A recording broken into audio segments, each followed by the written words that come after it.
Bom, hoje a gente vai mergulhar em um dos momentos mais dramáticos da história de Judá, o cativeiro babilônico. E veja bem, essa não é só uma história de conquista militar. É, na verdade, uma história muito profunda sobre crise, sobre julgamento divino e, no fim das contas, sobre uma nação sendo disciplinada para conseguir redefinir sua própria identidade. No coração desses acontecimentos todos, a gente encontra uma perspectiva teológica muito clara. As escrituras não tratam isso como um simples acaso geopolítico, sabe? Pelo contrário, elas apresentam tudo como o cumprimento direto de avisos proféticos, uma consequência da desobediência da nação. Vamos tentar imaginar a cena. O pequeno reino de Judá, lá no final do século 7 a.C. Ele estava perigosamente espremido entre dois gigantes em conflito. De um lado, o antigo e poderoso Egito, que já estava em declínio, e do outro, a força implacável e crescente do Império Neobabilônico.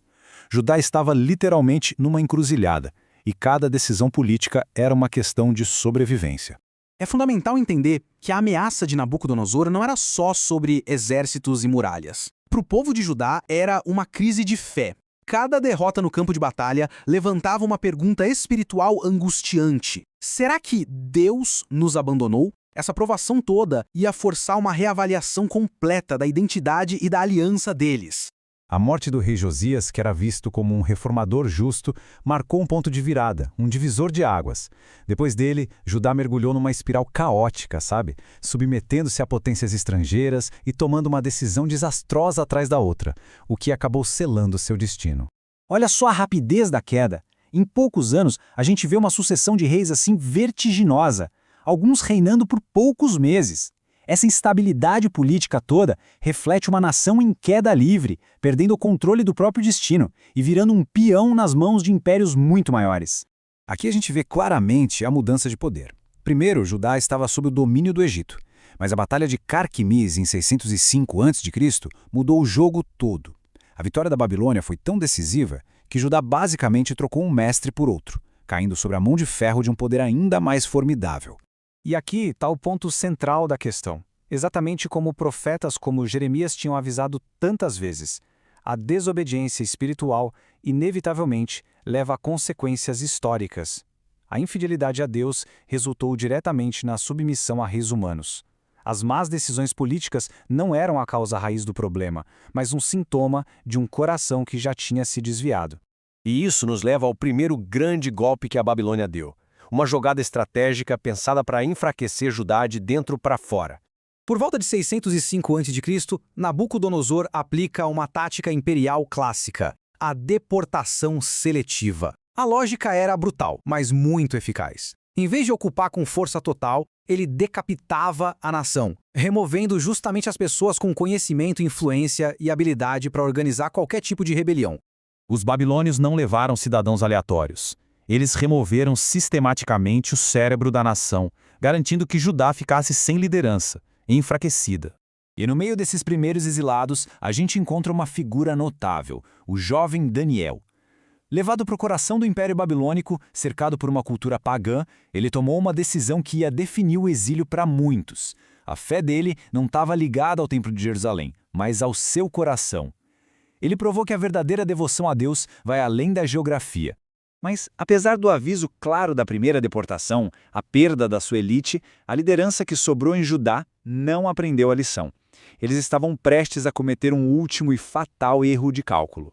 Apenas alguns anos depois, em 597 a.C., o rei Jeoaquim, talvez confiando em falsas promessas de ajuda do Egito, tomou a decisão desastrosa de se rebelar contra a Babilônia. Ao rejeitar seu status de vassalo, ele não estava só declarando independência, ele estava convidando a fúria total do império mais poderoso do mundo para as portas de Jerusalém. A resposta da Babilônia foi rápida e implacável. A rebelião de Jeoaquim desencadeou uma reação em cadeia devastadora. Primeiro, o cerco, que sufocou a cidade. Depois, após a morte do rei, uma rendição desesperada do filho dele para evitar a aniquilação total. E, por fim, o saque sistemático e humilhante de Jerusalém. Esse foi um golpe devastador, não só politicamente, mas espiritualmente. Para o povo, o templo era o lugar da presença de Deus. Ver seus tesouros sagrados sendo saqueados e levados para uma terra pagã era um símbolo terrível de que a proteção divina tinha sido retirada. Judá foi deixada como uma casca vazia, seus tesouros sagrados levados embora, sua liderança e seus artesãos no exílio. E no trono, sentado, estava Zedequias, um rei fantoche cuja única lealdade era para com seus senhores babilônicos. Diante de tanta perda, de tanta humilhação, uma pergunta inevitável pairava no ar. Uma pergunta que abalava a própria base da fé de Judá. Será que essa catástrofe toda significava o fim? Teria Deus quebrado sua aliança e abandonado para sempre as promessas feitas ao seu povo? A resposta dos escritores bíblicos é um retumbante não. O exílio não foi um ato de abandono, mas de disciplina severa. Foi como o fogo de um ourive, sabe? Doloroso, intenso, mas com o propósito de queimar as impurezas e purificar a nação para um novo começo. E que impurezas eram essas? Bom, as raízes do colapso eram profundas. Idolatria por toda parte, uma injustiça social gritante, a rejeição contínua dos avisos dos profetas e rituais religiosos vazios, sem um coração arrependido por trás. A nação tinha se afastado consistentemente dos fundamentos da sua aliança com Deus.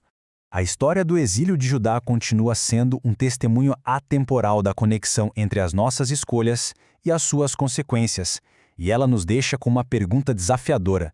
Será que nós conseguimos aprender com os avisos e com a sabedoria antes que as duras consequências se tornem o nosso único professor?